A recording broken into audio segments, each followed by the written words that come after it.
Olá, nós estamos dando início a mais um programa Debates Le Monde Diplomatique Brasil, em parceria com a TV PUC, com o canal universitário e com a TVT, a TV dos Trabalhadores.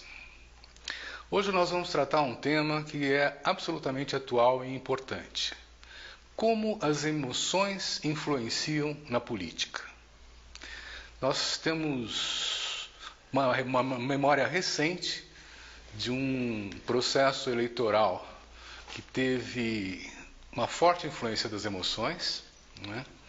E nós precisamos compreender melhor como que as pessoas votam, como é que as pessoas se colocam no mundo frente aos desafios de reconhecer o diferente, o diverso, sair da sua bolha, né? Para isso nós convidamos um time de especialistas, que eu vou apresentar agora, né? O Paulo Henrique Fernandes Silveira, muito obrigado por estar aqui. Obrigado a você. Ele é doutor em filosofia pela USP, professor e pesquisador da Faculdade de Educação da USP, faz parte do grupo de pesquisa Direitos Humanos, Democracia, Política e Memória, do Instituto de Estudos Avançados da USP, coordena o grupo de estudos sobre educação, filosofia, engajamento e emancipação, e tem uma experiência na área de filosofia, educação, com ênfase nas histórias das ideias, atuando principalmente nos temas de ensino da filosofia, filosofia da educação e teoria sobre emancipação e engajamento intelectual. Contamos também com a presença da Rosimeire Segurado. Muito obrigado também por estar aqui. Ela é doutora em Ciências Sociais pela PUC de São Paulo, fez um pós-doutorado em Comunicação Política pela Universidade Rei Juan Carlos de Madrid e atualmente é pesquisadora da PUC de São Paulo e coordenadora do curso Mídia, Política e Sociedade da Fundação Escola de Sociologia Política de São Paulo. Sua ênfase é em estudos eleitorais, movimentos sociais, atuando principalmente nos temas mídia e política, internet e política, comportamento político e políticas do comum. Muito bom. E temos também conosco o Paulo Endo. O Paulo Endo é psicanalista, é livre-docente da USP e ganhou o Prêmio Jabuti em 2005 com a publicação do seu doutorado, que era A Violência no Coração da Cidade, um estudo psicanalítico. Ele é coordenador do grupo de pesquisa de Direitos Humanos, Democracia, Política e Memória do IEA da USP, e tem uma experiência na área de psicanálise, atuando principalmente nos temas psicanálise, teoria social e política contemporâneas, violências urbanas e institucionais, memória social, política e cultura. Muito obrigado por todos. Nós temos aqui, como vocês veem, um time de primeira, né? Mas o tema é complexo, né? Quer dizer, nós normalmente temos uma visão racionalista dizendo que a lógica nos leva a concluir as coisas e a tomar iniciativas e atitudes. E eu tenho procurado estudar um pouco esse tema e vejo que as emoções têm um lugar muito importante nos processos decisórios, né? Eu queria que vocês nos contassem, para os telespectadores, para nós aqui, dizer, que papel teve a emoção nesse processo eleitoral e como que isso foi conduzido? Você quer começar? Posso começar. Bom, me chamou a atenção, né, como intelectual, como cidadão, né, acho que de muita gente, a escolha de um presidente, um conjunto de governadores associado à imagem do autoritarismo, né, prometendo segurança, ligados, né, no caso do presidente, a uma formação militar, ou alguns ligados ao judiciário, mas com um forte discurso autoritário, né? Então, o que eu tenho pensado, refletido em textos e com colegas na academia e as coisas que estou estudando, né, uma espécie de retorno de um autoritarismo que eu já não esperava mais. Pensava que com a redemocratização, né, após a ditadura militar, tivéssemos, né, abrindo caminhos e perspectivas para transformações sociais, para a escolha de candidatos cada vez mais afinados com mudanças importantes na sociedade necessárias, né? Então parece que há um recuo, né? E aí a questão que você coloca, muito importante, quer dizer, que emoções, que tipo de desejos, né, poderiam ter motivado o eleitorado, a população de modo geral, né, a votar em figuras, não só o presidente, mas outros governadores dos principais estados, pelo menos no Sudeste, né, com esse perfil autoritário, né, que tipo de emoções, né, poderiam estar motivando isso? Né? Uma referência comum para mim e para muitos intelectuais é tentar retomar experiências semelhantes e autores que estudaram experiências semelhantes. Eu e muitos outros, né, vamos retomar um pouco a literatura a respeito do Holocausto, né, da experiência de Auschwitz, né, e na Segunda Guerra. Né? No curso da filosofia que eu dou, retomei um texto que há tempo que não lia, né, e que não achei que talvez em alguns pontos já tivesse relativamente ultrapassado, na minha área de educação e filosofia, um texto clássico, né, um célebre do Adorno, Theodor Adorno, Educação após Auschwitz. O texto do Adorno é uma conferência radiofônica, né, feita em 1966, e naquele exato momento da conferência estava ocorrendo justamente em Frankfurt, cidade do Adorno, o julgamento dos funcionários policiais, né, envolvidos com a tortura, com os assassinatos em Auschwitz. Estava naquele momento mesmo acontecendo isso. E no final desse texto, do Educação após Auschwitz, ele faz menção justamente ao testemunho de um desses policiais, né, o Wilhelm Bogar. E o Wilhelm Bogar, além de ser entre os policiais, pelo menos segundo os testemunhos, dos mais sádicos, né, ele inventou um instrumento de tortura, né, que na ditadura aqui no Brasil, a última ditadura empresarial militar, foi chamado, o mesmo instrumento do Bogar lá, como chama? Eu sei um alemão, pau de arara. Pau de arara, ele que inventou. E o Bogar, lá no testemunho, foi um processo, um julgamento longo, e o Adorno, no final do texto dele, coloca um testemunho, uma parte do testemunho do Bogar, que diz o seguinte, né, o que aconteceu em Auschwitz, né, a violência que ali houve por parte dele e de outros policiais, era uma resposta à indisciplina dos judeus prisioneiros. Então, eles, por não serem disciplinados, né, acabaram provocando a violência dos policiais. Era só uma resposta à indisciplina desses prisioneiros judeus. Então, foi necessário fazer isso. Essa era a tentativa de defesa do Bogar para a sua violência. E aí ele imediatamente defende. Aqui na Alemanha, não. Aqui nós educamos para a disciplina, né? Educamos severamente desde criança, né, os estudantes a aceitarem os castigos sem reagir, né? O que torna, portanto, adultos civilizados e disciplinados que aceitam a autoridade. Né? E aí o Adorno toma justamente isso, quer dizer, esse tipo de educação disciplinar a partir de castigos, né, acaba criando segundo o Adorno, ele usa um pouco o conceito do Erich Fromm, né, a personalidade autoritária, né, e sadomasoquista. Né, que ao mesmo tempo que tem uma propensão à sujeição, à submissão, né, na ambivalência do sadomasoquismo, né, tem também um desejo de poder. Vamos tratar isso com mais carinho, mais profundidade. Eu queria trazer uma qualificação das emoções, porque eu tenho a impressão que nós estamos falando, principalmente nesse período agora, do ódio. Como é que nasce o ódio nas pessoas, nesse momento, na nossa sociedade? Paulo, você quer dizer alguma coisa sobre isso? Tem várias coisas para dizer. Mas eu não acho que seja só o ódio. Ou seja, eu acho que o ódio precisa ser analisado dentro de uma perspectiva bem complexa para a gente poder ter forma de reação a isso. Eu acho que há vários níveis, se a gente pensa um pouco nos afetos, sentimentos que definiram, né, determinadas posições, determinadas atitudes durante o processo eleitoral, são vários recortes diferentes, são muitos mesmo, né? Eu nem teria tempo aqui de discorrer sobre eles, mas eu queria salientar pelo menos 3.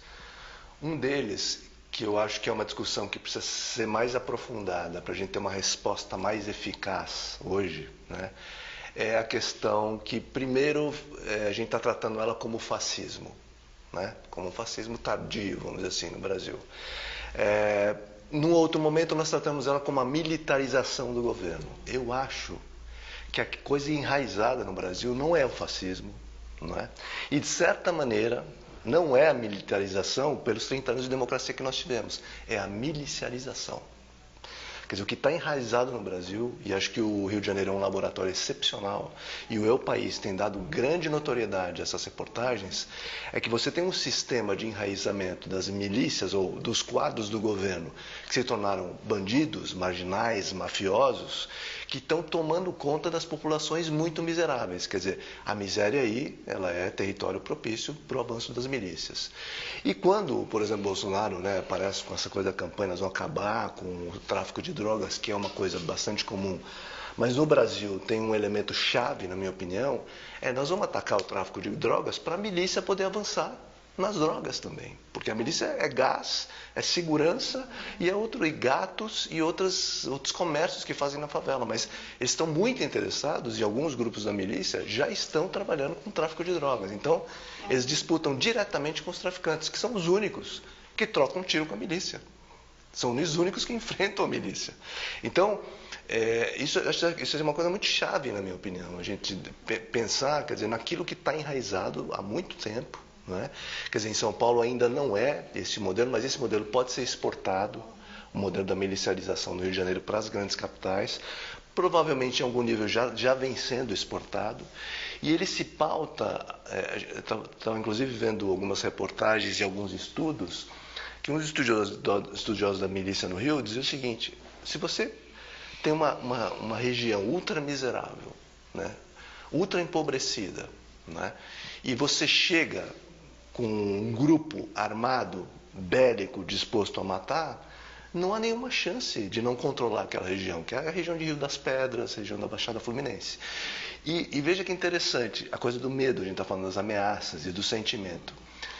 É um nível tão baixo de degradação social, de desigualdade, que quando um miliciano diz, olha, vocês vão votar em tal pessoa, e se vocês não votarem, eu vou ter meio de saber que vocês não votaram, as pessoas acreditam. Então, Baixada Fluminense, 70% de votos para o Bolsonaro. Não porque as pessoas realmente elas estão tão encurraladas, né, que elas reagem a partir do comando dado pelo Você está falando do medo. Do medo. Né? Porque o ódio, eu acho que... Qual a diferença do ódio para o medo? Então, o ódio é um afeto, vamos dizer assim, um afeto de gênese da constituição do sujeito. Né? Você pega, por exemplo, o irmãozinho maior odeia o seu irmão menor e vice-versa. Né? Quer dizer, por quê? Porque ele está se protegendo narcisicamente em favor dos seus interesses infantis naquela tenridade. O abandono do ódio e elementos dispositivos morais e éticos são coisas que vêm muito depois. Né? Mas o primeiro afeto é o afeto de ódio. Você fala, bom, uma criança de 6 anos empurra o berço do irmãozinho na escada. Não é? Por quê? Porque ela está eliminando um obstáculo. Não, um obstáculo pelo amor dos pais, por um brinquedo, pelos motivos mais banais possíveis. Então a gente está pensando, como é que a gente constrói, do ponto de vista afetivo e emocional também, que a gente pode discutir depois, né, o abandono do medo e essa palavra que eu acho que também tem que ser muito cotejada e muito bem pensada, e a coragem para o enfrentamento daquilo que se coloca como ameaça para nós. Porque hoje, eu acho até isso, a última coisinha, só para deixar também a gente conversar um pouco mais, mas a última coisa que eu queria falar nesse aspecto, hoje eu acho que a gente tem que pensar um pouco de que talvez não seja politicamente interessante nós falarmos que nós não temos medo. Nós temos medo. Né? O evento do Jean foi isso. Eu tenho medo, eu quero viver. Eu não quero morrer. O Jean Willis, né? O Jean Willis, né? Teve que sair do Brasil. O Jean interpreta isso. Ele fala, nós temos medo e nós temos obrigação de ter medo quando nós somos ameaçados. E nós não, é isso que nós não podemos permitir, viver com medo. Então vamos pegar esse dado, vamos deixar ele registrado nesse momento, é importante considerá-lo. Mas eu queria que a Rosemary falasse um pouco da ideia do desencanto, da decepção, porque tem uma dimensão aí que é, eu aposto num candidato que me promete coisas, depois não acontece nada. Eu aposto num sistema político e depois eu vejo que os partidos são corruptos. Enfim, em que se aposta? Então começa a gerar uma espécie de desencanto, de negação do institucional, não é? Que abre espaço para as ações violentas, para a rejeição. Quer dizer, mas eu não entendo muito bem como é que se articulam essa história. Primeiro, como é que você vê a construção desse desencanto? Do ponto de vista psicológico, o que significa? Né? E como é que esse desencanto se articula com a proposta de rechaço do diferente, por exemplo, né? Eu acho que assim, o que a gente... Acho que é uma eleição para múltiplas análises e é muito interessante, né, essa aproximação do campo da psicologia, né, do campo da subjetividade para pensar a política. Né? E por que eu digo isso? Né? É muito interessante, a política ela sempre é vista como espaço, né, privilegiado da racionalidade. A gente tem várias escolas, né, de pensamento na ciência política, então como que o eleitor, né, toma a sua decisão, né, e ele pensa, ele pondera e tal, e eu acho que isso é fato, é verdade. Mas eu acho que a política ela sempre se deslocou muito, teve dificuldade de enfrentar esse debate. Quem faz esse debate talvez muito bem é o campo do marketing. Tanto é que as campanhas eleitorais, né, não só no Brasil, mas especificamente no Brasil, e a gente tem tradições de marqueteiros muito bem informados nesse exercício, são campanhas que 90% é o campo das emoções e 10% é o campo da racionalidade. Né?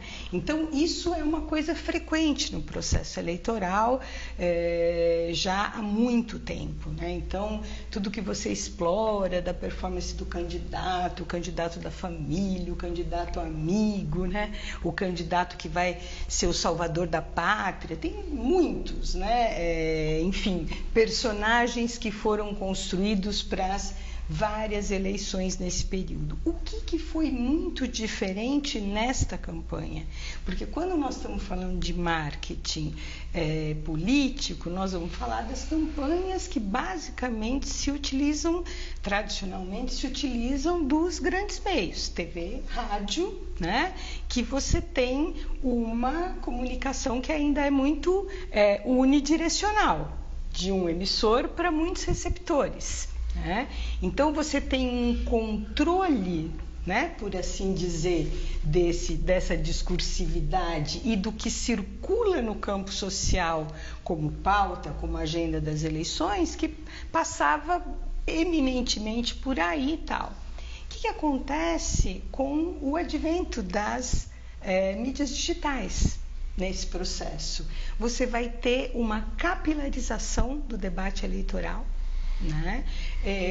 O marketing político ele não teve a mesma performance nesse processo, e eu vou dizer isso porque eu estudo internet e política, estive em vários grupos de campanha durante o processo eleitoral e estou até hoje. E aí tem uma coisa que eu acho muito interessante, o que os dois colegas aqui trouxeram dessa coisa das emoções, que é assim, o que se criou ali é um mundo paralelo, é uma realidade paralela.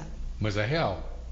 Não, para as pessoas que acessam ela. Por que eu estou dizendo isso? Quer dizer assim, quando a gente vai falar da desinformação, de fake news, então vou citar um exemplo que todos aqui conhecem, que era que o Haddad, que era candidato, quando foi ministro, tinha feito um kit gay, que era uma cartilha para ensinar sexualidade, homossexualidade para as pessoas. Então, isso durante as eleições, né, o TSE já tinha, em um dos momentos, dado uma nota, uma declaração, dizendo que isso não existiu. E eu, em campanha, né, conversando com pessoas, né, e numa vez entro num comércio e uma mulher tenta me convencer a uma dada candidatura e pega o debate do kit gay. E aí eu olhei para ela e falei, bom, mas isso está superado, isso não é verdade, não existe. Ela olhou e falou assim, existe sim, eu tenho um. E aí você vai dizer assim, e eu acho que a gente às vezes consegue perceber o que ela está mentindo para mim, ou o que é mais delicado, um papel que alguém deu na rua para ela acha que é isso. Então, quando eu digo é verdade, e para ela eu virei e falei, a senhora pode mostrar para mim? Ela está na minha casa e tal. Eu falei, não, porque... Então, percebe assim, eu falava, eu não conheço o professor e na minha escola isso não chegou. Então, eu acho que esse é um aspecto que apareceu muito e acho, né, para chegar na sua questão do desencanto, eu acho que o que foi explorado fortemente no período anterior ao período eleitoral, que eram os envolvimentos de corrupção, né, generalizado no campo da política, eles fizeram com que muitas pessoas dissessem, eu acreditei que esse ia combater a corrupção e é o mais corrupto, então agora eu vou por um outro caminho, uma outra opção. Essa realidade paralela, associada às duas fortes emoções, ódio e medo, né, elas ficaram muito presentes dentro dessa discussão. Então, e até hoje isso é assim. Então, só para finalizar, né, a gente tem um debate, uma agenda, discussão de previdência, discussão do pacote anticrime, etc. Esses grupos, essa discussão não existe. Isso não existe. O que existe? Né? Nós temos que levar a democracia para a Venezuela. Tem uma contra-agenda. E a Venezuela é o maior problema que nós temos neste momento. Posso acrescentar uma coisinha? Então, assim, então isso é... Então, o que eu acho que a gente descobriu no Brasil, a gente já sabia disso, a gente descobriu que as pessoas não acreditam na verdade. Elas acreditam no que elas querem acreditar. Por que elas não acreditam na verdade? Então, eu acho que tem duas coisas importantes aí. Por exemplo, quando a gente fala, a gente agora está num processo, que acho que é um processo que eu pessoalmente estou muito preocupado e gostaria de ficar empenhado com as eleições de 2020. Né? Ou seja, se nós conseguirmos colocar milhares de prefeitos de centro-esquerda nas prefeituras, a gente vai ter uma resistência extraordinária no Brasil. Então, nós teríamos que estar já preocupados com isso, né? Porque é uma chance a médio prazo que a gente tem de produzir uma resistência importante. Mas dentro disso, estou chamando a atenção para as coisas dos prefeitos, porque sobretudo as esquerdas, nós temos que... Porque a esquerda sempre falou de uma maneira um pouco jocosa, de votou nele porque ele deu uma bota para ele, votou nele porque ele deu a caixa d'água. Agora, o que a gente tem visto, tem começado a pensar em algumas pequenas cidades, né? Por que a pessoa vota porque deu a caixa d'água? Porque experimenta você não ter uma caixa d'água em casa. Experimenta você não ter um segundo calçado para o seu filho. A gente está muito longe dessa discussão. Por isso que isso tem uma eficácia extraordinária. E as pessoas, elas também estão, como sempre, votaram naquilo que a gente pensa. Bom, qual foi o grande ganho dos governos do PT? As políticas eficazes.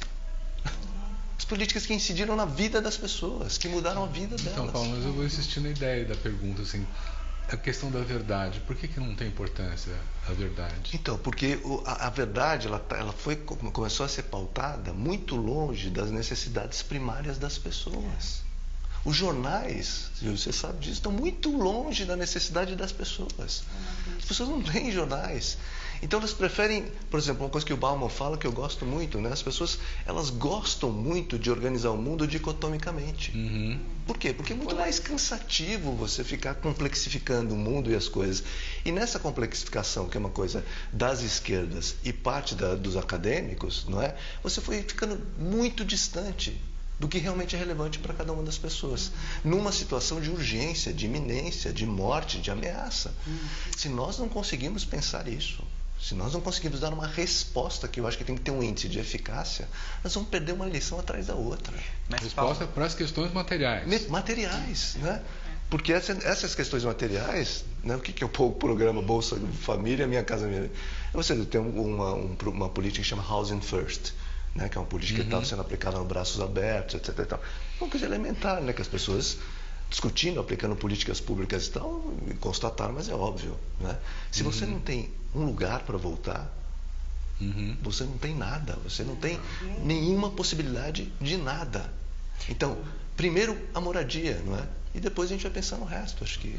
Mas, Paulo, eu acho que, infelizmente, mas desde a redemocratização, e, portanto, um pouco Itamar, e Sarney, Fernando Henrique, Lula e Dilma, né, ocorreram mudanças lentas, essas que você falou, por exemplo, né, dos programas sociais que incidiram diretamente nos problemas imediatos da população e tal, mas uma agenda, né, mais ampla, né, de mudanças muito interessantes, mais humanistas, com relação à educação, com relação a LGBTs, com relação, né, às questões dos negros, né, e na campanha, pelo menos, do candidato vitorioso a presidente, uma crítica generalizada e de alguma forma endossada pelo seu eleitorado, né, contra a maior parte dessas mudanças, contra todos os avanços que foram...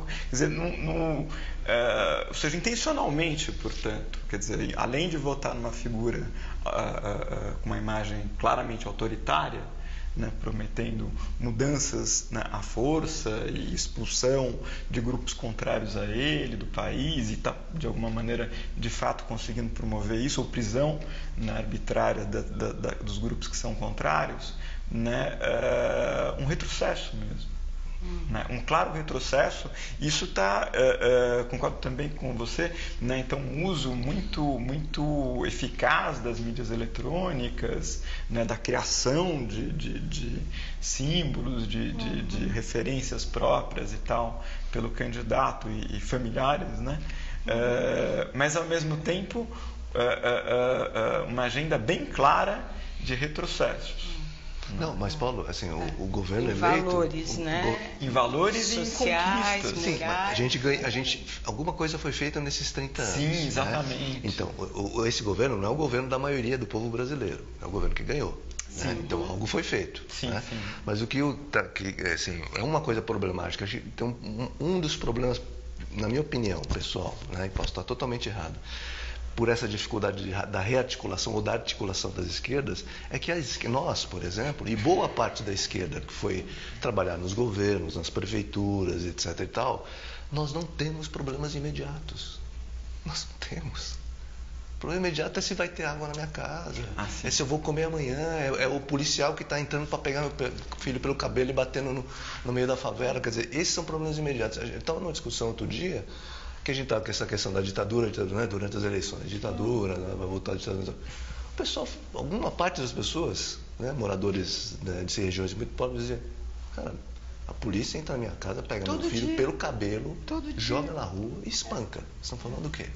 Então, mas aí volta da ditadura. Eu acho que uma coisa, o Paulo tem razão, quer dizer assim, há um certo hiato ou um certo abismo de compreensão do que é essa realidade concreta, e no caso da violência nas periferias, isso é uma coisa muito clássica, principalmente quando a gente vai atuar nas questões de direitos humanos e tal. Eu viro e falo assim, escuta, você vem aqui falar de ditadura, mas assim, nossa ditadura nunca deixou de existir. Nunca deixou de existir. O Silvio citou o livro, A Violência no Coração, em 2005, né? Eu estava tentando entender por que, a despeito de todos os estudos fabulosos em antropologia urbana, sobre segurança urbana, excepcionais, que a gente fala o seguinte, em termos de segurança urbana, não precisa inventar mais nada, é só aplicar o que já foi estudado. E nunca é aplicado. Por que isso não era aplicado? Tentando entender as razões, vamos dizer assim, inconscientes disso. Porque nós sabemos para onde ir, sabemos o que fazer, mas nós não fazemos, né? E uma das coisas interessantes, não foi nenhuma conclusão, mas foi uma pista que foi dada naquele momento, daqueles estudos, é exatamente essa. Quer dizer, existe, quando você está numa posição que eu chamava de extrema sobrevivência, de pulsão de sobrevivência, que a gente fala assim em psicanálise, né? Quando você é empurrado para sobreviver de modo continuado, que não é o nosso caso aqui, não é? Todos os seus recursos psíquicos se voltam para a sobrevivência. Boa. Todos. Então, entre eles... Monopoliza... Entre eles a simplificação do pensamento. E entre eles o dispositivo da violência. Porque a violência é uma solução rápida para necessidades, né? Eu tenho fome, eu roubo da pessoa. Pois é, mas nós temos aqui um diálogo entre questões estruturais brasileiras e o momento particular que nós vivemos. Essa condição de excluído das nossas periferias das cidades, nós temos 60% da população brasileira que não ganha um salário mínimo, né? Quer dizer, isso é um dado estrutural, vamos dizer, que tem sido contido à base da violência, né? E ao controle dessas áreas. Mas há uma superveniência. Além desse dado estrutural, hoje você tem um fulano que vai e mata a facadas o Moa, porque ele é defensor do PT. Quer dizer, tem uma polarização que não estava presente antes, né? Como é que constrói isso? Quer dizer, além dessa questão estrutural, com certeza, que a gente precisa construir, né? Os elementos que vieram a favorecer, vamos dizer assim, a escolha eleitoral que foi dada, tem uma construção aqui, que eu poderia citar a Cambridge Analytica, dizendo, olha, eles foram pegar o que cada um espera, né? Mas poderia citar o desencanto com a política, né? Mas aonde que a gente tem, do ponto de vista, vamos dizer assim, das emoções, a cristalização disso nesse momento? Eu acho só de uma coisa assim, que é interessante, quando ele recupera os elementos do Adorno, desse período e tal, uma das coisas que eu acho que é interessante entender, que é clássico desse período, e eu, pelo menos, uma das coisas que me chamou a atenção nesse processo eleitoral, que é a necessidade da criação do inimigo comum, ao qual todos os cidadãos de bem devem se unir para enfrentar, para combater. Isso, e aí que foi Cria a questão... Cria uma unidade, né? Cria uma unidade, uma fala, tudo bem, mas assim, para as pessoas é isso, né? Ao ponto de, por exemplo, muitas vezes pessoas chegavam e falavam assim, mas existe diferença entre fascismo e comunismo? Então, assim, e é uma coisa que eu entendo, a gente se surpreende por estar muito envolvido nesse debate, mas não existe para, né, uma parcela significativa. Então eu vejo que mesmo pessoas oriundas dessas classes, né, oriundas dessa condição de vida absolutamente, né, vulnerável, abraçaram isso porque acreditaram que aquele inimigo comum, que era o corrupto, que era o vermelho, que era, né, ao eliminá-lo, porque não era combatê-lo politicamente, né? E é o que acontece com o Moa, efetivamente, e o medo que o Jean Willis tem, e tantos outros, era já um passo para me proteger. Esse foi um dispositivo, assim, eu até gostaria de entender isso do ponto de vista, né, psicanalítico, porque politicamente foi o debate que nós enfrentamos. Por isso que várias argumentações que se buscava, né, para tentar enfrentar isso, por exemplo, a coisa dos programas sociais e tal, e aí você percebia que assim, as pessoas não reconhecem que isso é política pública, isso são méritos meus, que é o discurso que o neoliberalismo vem fazendo. meritocracia. O mérito é meu, eu sou o empreendedor. E ele acha que esse empreendedor, né, o coloca num lugar privilegiado. Você fala, mas você vende água no farol, né? Que é? Porque é o destaque para quê? E aí o ódio, que é o ódio de classe, tirar esse reconhecimento. Então eu deixo de me identificar com aqueles da minha condição, que comungam desse mesmo, e isso eu vi muito frequentemente, enfim, durante a campanha. Olha, nenhum de vocês falou da televisão, né? Eu fico olhando impressionado a programação da TV aberta, que é o bandido fugindo do mocinho, né? Quer dizer, é o da Atena e são esses programas todos que geram insegurança, o medo, uma situação de constante ameaça, né? Que faz com que uma classe média aceite, por exemplo, o extermínio sistemático da juventude negra. Exatamente. Né? Aí eu me lembro da banalidade do mal, da análise. Quer dizer, é tão comum fazer isso que deixou de ser ruim, né? Acostumamos. É isso, eu acho Paulo? que a gente está vivendo não só... já estávamos vivendo isso num período do impeachment, até anterior a isso. Mas não só um medo generalizado, né, e com novas nuances, em grupos sociais os mais diversos, até as pessoas mais ricas nos seus condomínios protegidos, as pessoas nas favelas, nas pequenas comunidades, também cercada de violência, outras violências e tal, né? Como também uma explosão de ódio, que você começou, né, o debate falando sobre ele.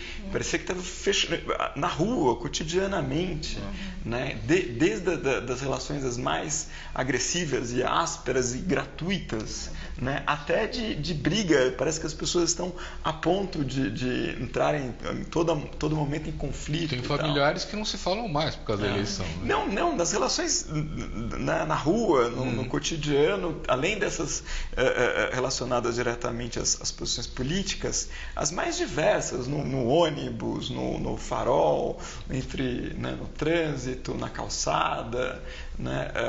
A gente está vivendo um mundo de uma aspereza, de uma rudeza muito grande. Isso aí, Paulo, você está falando isso e o Silvio está falando, as famílias não se conversam, mas durante o segundo turno a gente estava dando aquele curso de Direitos Humanos no SESC, né?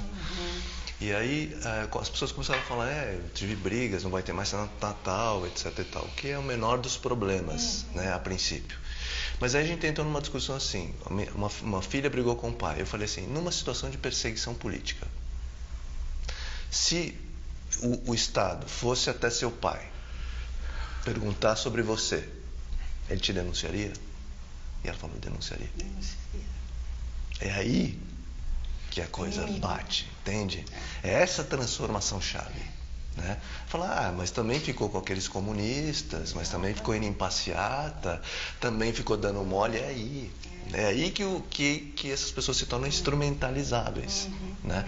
E uma coisa que eu queria voltar na questão do Silvio, que é essa ideia, né, dos conflitos interpessoais, como sempre houve no Brasil, né? O Brasil é o país que mais mata por arma de fogo no mundo, o Brasil é o quinto país de feminicídio, o país é o que mais mata jovens negros de baixa escolaridade, moradores das periferias de sexo masculino, enfim. O Brasil é uma festa em termos de matança, sempre foi, né? Mas a gente viu mais conflitos oriundos da dissensão política eleitoral. Isso a gente viu mais, mas continuou, né? O Brasil continua matando como sempre. Isso é interessante porque, na minha opinião, o que aparece como um convite muito explícito, né, ao laissez-faire que essa família, mas especialmente o atual presidente da República, vem convidando há décadas, é que nós nos utilizarmos de mecanismos infantis para enfrentar os conflitos é uma coisa normal. É o que a criança faz com a outra. Ela briga com a outra, ela bate na outra.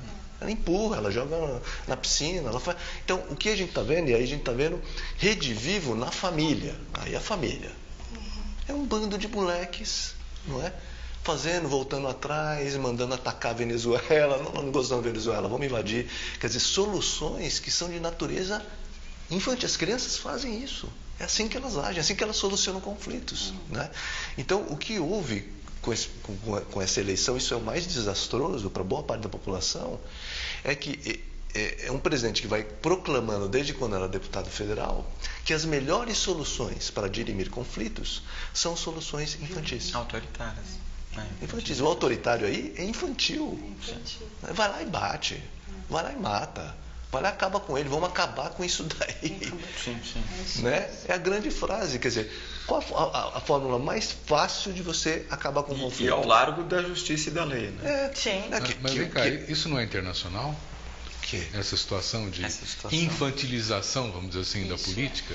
Eu acho que mas nós temos um caso muito mais agravado aqui. Porque de não alguma maneira das relações humanas. E nós somos campeões, né, Silvio, disso há décadas. E de fato os nossos dirigentes são infantis mesmo. Eu acho que é articulado, quer dizer, uma situação em tendências, né, internacionais, mas quando articula com a cultura social e a cultura política arraigada e tal, é um negócio, e não vai ter um Supremo, né? A gente está nessa para dizer assim, menino, não pode bater nele. Não vai ter um Supremo para fazer isso. Porque aí... Um dos artigos que eu me referi do livro que vocês produziram, eu não me lembro o nome da pessoa, da autora, não é uma mulher, mas ela fala no ódio de classe, no ódio de projeto popular e democrático, no ódio à diferença, né? Quer dizer, vários tipos de ódios conformando um cenário geral, né? E eu imagino que cada um desses ódios tem também os seus fundamentos diferentes do outro, né? Por que nós temos que combater o LGBT, né? Por que nós temos que combater, né, o negro na sua discriminação? Enfim, quer dizer... Porque elaborar políticas de cotas e por aí afora. Eu acho que, pelo jeito, não só o ódio, mas eu ainda estou no diagnóstico, ainda não estou na fase de tentar superar isso aí, né? Mas como é que a gente consegue identificar esses ódios para poder trabalhá-los? Sem identificar, a gente não trabalha. Mas você sabe que eu por exemplo, tem umas definições importantes sobre o ódio, principalmente na psicanálise, que é a seguinte: o objeto odiado, vamos pensar, objeto pobre, objeto gay, objeto trans, não é? Ele é um objeto que ele precisa existir para ser permanentemente vilipendiado. Então, a gente nunca vai acabar com os gays, a gente sabe disso, nunca vamos acabar com os pobres, eles precisam existir, não é? Ou seja, o ódio ele trabalha num nível de preservação do pobre, precisa existir miserável. Para quê? Para ele ser constantemente vilipendiado, constantemente massacrado, constantemente judiado. Quer dizer, essa é a questão que está em jogo no ódio. Por isso que o ódio não é vamos matar todo mundo, essa é a questão. Vamos matar alguns. Porque eles precisam existir. Eles precisam existir.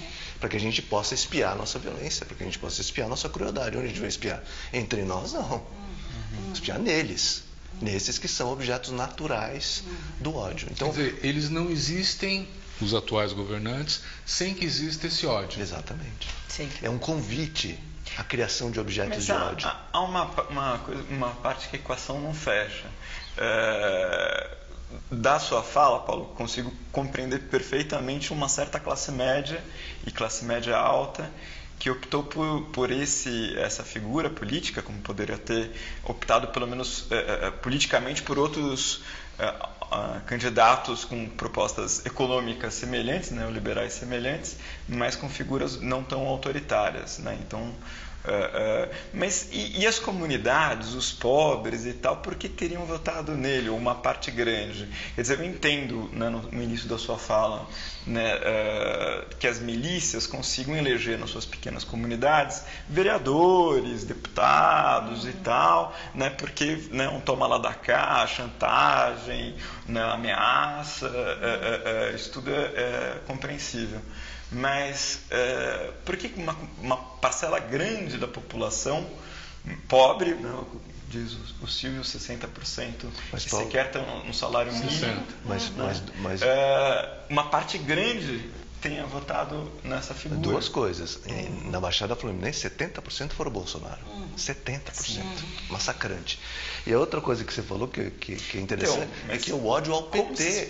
Eu fiz, né? Todos nós fizemos campanha, nós vimos, né? Quer dizer, a dificuldade estava em votar no PT.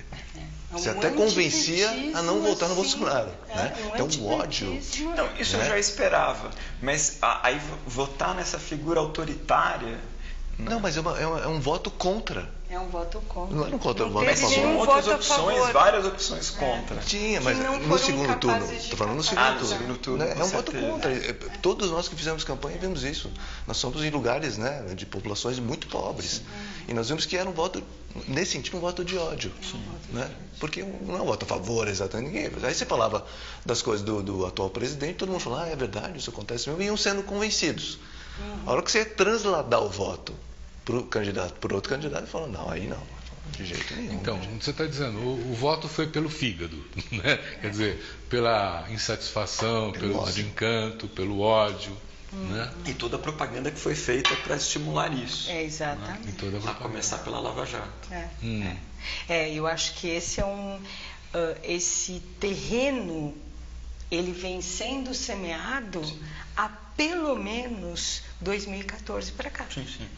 Inclusive é muito interessante porque logo depois Conta do como resultado, é que ele vem sendo semeado, Rosimeire, você que tem experiência nessa área. Então, acho que aí tem várias autoridades políticas com papéis muito importantes nisso, porque se a gente for lembrar, quando sai o resultado, né, da eleição da ex-presidenta Dilma, né, ato contínuo, o candidato que foi derrotado, que foi Aécio Neves, ele não só não reconhecia, ele chegou a comemorar, lembram-se disso, por alguns minutos, achava que tinha sido eleito, e ele chama o impeachment.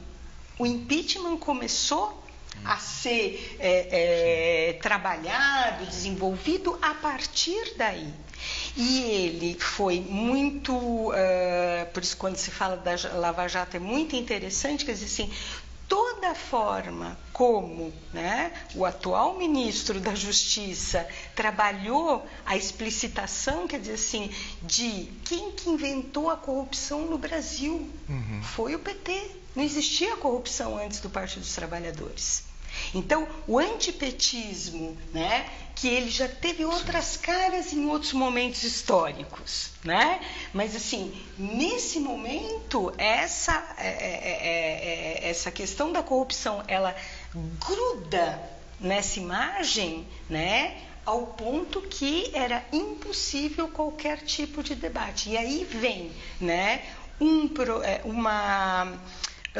grupos de direita e de extrema direita que começam a ser criados nesse período, que não se identificavam com os grupos existentes, grupos mais extremados, por assim dizer, e começa, né, a trabalhar e a colocar toda essa carga na Dilma, que era a figura mais importante, mas não era suficiente o impeachment da Dilma, porque ainda tinha um obstáculo que precisava ser, né, removido. A prisão do Lula. E aí vem a prisão do Lula. Então é interessante, claro que tem muitos elementos ainda nesse processo, e aí parte de uma direita, inclusive eu já vi alguns autores dizendo, não foi a esquerda que perdeu, foi a direita que perdeu as eleições para a extrema-direita nesse país, porque ela foi alimentando isso, só que ela também foi tragada por esse processo, e ao ponto de não conseguir se diferenciar e ir junto nessa avalanche. E um complemento a isso, assim, é que você vê, né, o atual presidente, ele passou décadas incitando crimes. Exatamente. E jamais foi punido. Crimes hediondos, ele incitou tortura, ele incitou estupro, ele incitou banimento do país, que é proibido pela Constituição. Banir brasileiros, isso não existe. E em nenhum momento foi punido. Então isso cria um clima, né? Tipo, deixa ele brincar. Era esse o clima. Ele citou Não isso levar- uma deputada federal. Não foi levado a sério. Não foi levado- foi é uma levado a criança, é sério. uma criança. Olha que Criança engraçado. com 59% de apoio da população hoje, né? Sim. E essa identificação que se cria é muito interessante, porque não, ele é muito natural. Sim. Né? Não, Que é um, e ele chama, né? ele é uma criança que chama os filhos de garotos. De garotos. Senadores federais. Homens de deputados. 40. São crianças brincando, veja que interessante. Né? São inofensivas, olha aí, inofensivas. Então, nós estamos, nesse momento, nós estamos dizendo assim, existe um mundo que pode ser de verdade, pode ser de fake news, mas é um mundo que corre, de alguma maneira, em paralelo com a realidade da sobrevivência cotidiana, do trabalho e tudo mais. Né? E esse mundo prevaleceu numa fase de alto desemprego, numa fase de restrição de direitos, né? Numa fase de fechamento do espaço público. Né? O Jacques Rancière, ele fala assim, você só consegue enfrentar essas fantasias se você tratar do real, um pouco como você está apontando. Quer dizer, então o que seria a maneira de dissolver, vamos dizer assim, este ódio? Né? Seria tentar mobilizar para defender a previdência, para defender o emprego, para defender, enfim, os direitos, as né? mulheres. Bem concretos, não é? Na formulação genérica. Concretas. É isso que faz dissolver o ódio? Então, você vê a eleição no Partido Trabalhista na Inglaterra, né, que teve uma coisa... Jeremy Corbyn. Joe Corbyn, né? O que ele fazia? Propostas concretas. Né? Ele ia no palanque, ele falava, nós vamos fazer isso, nós vamos dividir, não vai haver mais taxa para a universidade. Ele foi atirando em pontos que incidiam, né? E a gente pensa, bom, culturalmente a Inglaterra até é muito diferente do Brasil, as pessoas têm possibilidade de estudar, etc. Mas ali é a mesma coisa, né? E assemelhado a isso, o que a gente fez no Brasil há muito pouco tempo, as pessoas do Partido Trabalhista, apoiadores dele, falaram, nós somos em cada pub na Inglaterra, num período de internet, na Inglaterra, entregar um folheto e falar, cara, nós vamos fazer isso, cada pub inglês nós fomos. Virou uma coisa surpreendente, né? Que é a grande vedete hoje, né? Na política inglesa. Então, a gente tem o que aprender com uma esquerda também que está fazendo coisas interessantes. Alcares nos Estados Bernie Unidos. Sanders. Bernie Sanders. A plataforma dele é: vamos dobrar o salário mínimo de 7,5 dólares por hora, vejam bem, o salário mínimo lá, para 15. Né? Vamos anistiar a dívida dos estudantes universitários. Vamos fazer a universidade gratuita. Quer dizer, é uma agenda que todo mundo entende. Né? Todo mundo entende. Eu estava brincando, né? Um prefeito falando, nós vamos dar caixa d'água para todo mundo. Cara, isso tem para impacto. complicar, qual foi a agenda social do candidato vitorioso, além da segurança e da expulsão dos comunistas e da perseguição às minorias? Qual foi a agenda social dele? Qual foi o programa social dele? Ele foi eleito sem prometer nada. Nenhum programa. Nenhum programa. Isso é verdade. Só, aí concordo com o Silvio, a base do ódio. A base do ódio. Né? Seria até injusto, não, mas ele tem um programa tipo isso. Agora começam a apresentar vídeos, manifestações antigas dele, até né, contra uma rigidez de reforma da Previdência e tal. Mas ele não fez promessas. Ele foi eleito com nada. Eu acho que a gente ele foi eleito graças, minha posição, graças a conseguir deixar bem clara a figura autoritária que ele representa. Eu acho que tem isso. E policial. Mas tem um ponto só importante que a gente não está colocando aqui, que mexeu muito e ajudou, né, a edificar essa imagem esvaziada, que é o atentado. O atentado que ele sofre, não vou debater sofreu ou não sofreu, né? Porque tem gente que está se debruçando sobre isso, assim, isso é fato, ocorreu, as pessoas viram e é interessante. Quando eu falei o marketing político não atuou na campanha, no horário eleitoral gratuito, era isso que eu estava me referindo. Mas ninguém teve mais exposição, e uma exposição vitimizada, acho que vocês podem até abordar isso melhor do que eu, do que aquela pessoa. Então ele está sendo ele queria nos tirar deste inferno que os comunistas nos colocaram, tudo isso, e corruptos e, né, etc. E olha o que ele sofreu, né? Um pouco até aquela imagem, né, associando a Cristo, né, que né, entregou a sua vida por nós e tal. Isso produziu um efeito muito forte, né, ao ponto de, eu penso, de ser desnecessário isso que nós estamos falando dessas propostas concretas e tal, porque aquilo era naquela coisa que a gente fala, roubou a cena. E acho que isso se articula, né, o que o Paulo fala, e ele tem razão num certo sentido, mas num outro sentido, algumas das propostas do Bolsonaro, elas colocam a solução na mão do cidadão. Eu vou te dar uma arma para você se virar. Que é o segundo problema mais preocupante no Brasil, a segurança. Então ele fala, eu não vou resolver, mas eu vou te dar uma arma para você resolver. E essa cena é muito interessante, porque hoje ela se coaduna com, se Bolsonaro estivesse armado, vejam como fica vulnerável uma pessoa sem arma. Como o Flávio Bolsonaro falou da mulher que foi espancada. Se ela tivesse armada, e é de uma eficácia isso, para o cidadão comum. Né? Eu não vou fazer nada, não vou ter política de segurança nenhuma. Vou te dar uma arma para você se defender. Ao ponto de, né, nas igrejas que tem todo um discurso mais forte, né, de amor ao próximo, né? Então, né, assim, para muito próximos são os cidadãos. E aí, e o que nós vimos cenas, muitas cenas em várias igrejas, das pessoas fazendo uma coreografia de campanha que era cantando hinos religiosos e tal. E aí a gente fica um pouco, né, sem entender como esse amor ao próximo, mas essa eliminação, né, um paradoxo. Vocês estão trazendo para a nossa conversa a questão dos evangélicos. Né? Quer dizer, eles foram determinantes na eleição do Bolsonaro. E eles estão... Retomando, desculpa só te interromper, mas são os dois programas básicos da TV aberta, né? De criminalidade e tal, da TV. E igreja. E as igrejas. E a igreja. Né? Quer dizer, os evangélicos, nem todos são fundamentalistas, nós temos também a frente dos evangélicos pela defesa dos direitos, nós temos várias iniciativas importantes, mas a grande maioria das igrejas neopentecostais, né, estão apostando no Bolsonaro. Sim.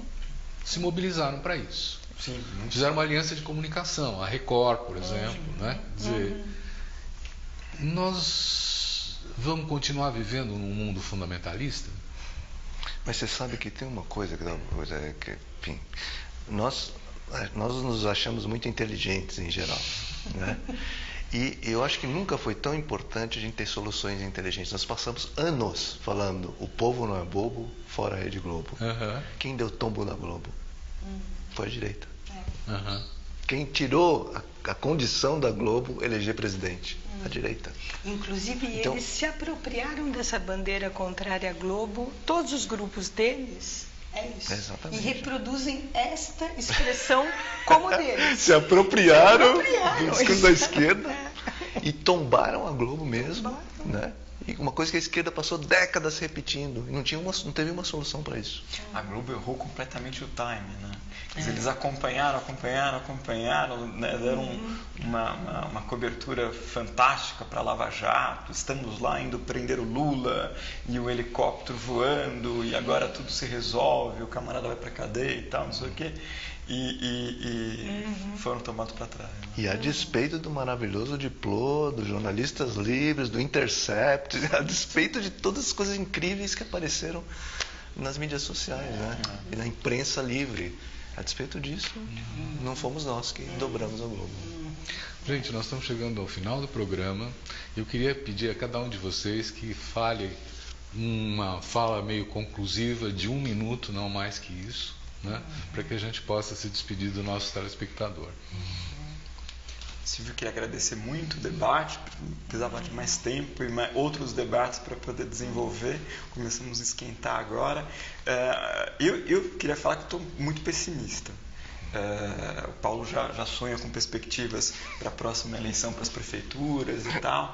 Eu comecei a falar, retomando lá o autoritarismo e tal. Marina Chauí, uma filósofa muito importante, sustenta que a gente vive numa sociedade com um perfil autoritário, com pessoas autoritárias. E eu acho que não só esse candidato ganhou essa eleição, mas outros futuros, mais populistas, menos populistas, mais militares, menos militares, né, acho que por muito tempo ainda vão ter respaldo nesse país. Obrigado. Rose? Bom, também agradecer, acho que é um debate para ficar horas e anos, enfim, né? E eu acho que, de fato, nós levantamos alguns pontos importantes, embora eu acho que é uma eleição que ainda precisa de muitas outras análises e interpretações. Eu concordo muito com o Silvio, a necessidade de diagnosticar até para poder ver como, né, essa preocupação do Paulo de buscar, né, uma ação efetiva, e eu acho que o inverno vai ser longo. Eu tendo a concordar com o colega aqui. Bom, eu agradeço muito, Silvio, né, dizer que eu sou fã do Diploma. Desde o começo, quando lançou, eu lia e achava as reportagens sempre incríveis. Fico feliz que haja uma TV agora de transmissão, junto com a TVT, uma congregação, né, de redes e de esquerda. Acho importantíssimo, temos que acentuar isso. Eu na verdade, eu não sei se é um pessimista. Quer dizer, claro, a gente tem muito medo de tudo que pode acontecer. Nós não queremos, né, que aconteça o pior para o Brasil.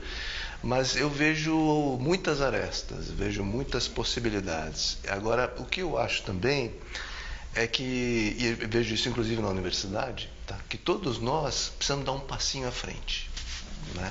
Todos nós, não vai bastar mais para nós intelectuais apenas pensarmos, escrevermos, nós temos que dar um passinho à frente no ativismo para os que fazem isso, que não fazem isso, né? As pessoas que são de esquerda, votam na esquerda, precisam dar um passinho à frente, ou seja, se isso acontecer, eu vejo esperança no Brasil, e vejo muita esperança nas eleições de 2020, caso consigamos nos articular. Bom, muito obrigado a vocês, né? Foi super importante ter a contribuição de vocês para a gente compreender um pouco melhor a situação que nós vivemos. Não dá conta um programa só, mas vamos trazendo alguns elementos. E quero agradecer também a você que nos assistiu e dedicou o seu tempo para acompanhar nosso debate, nossa reflexão. Muito obrigado. Aguarde que tem mais.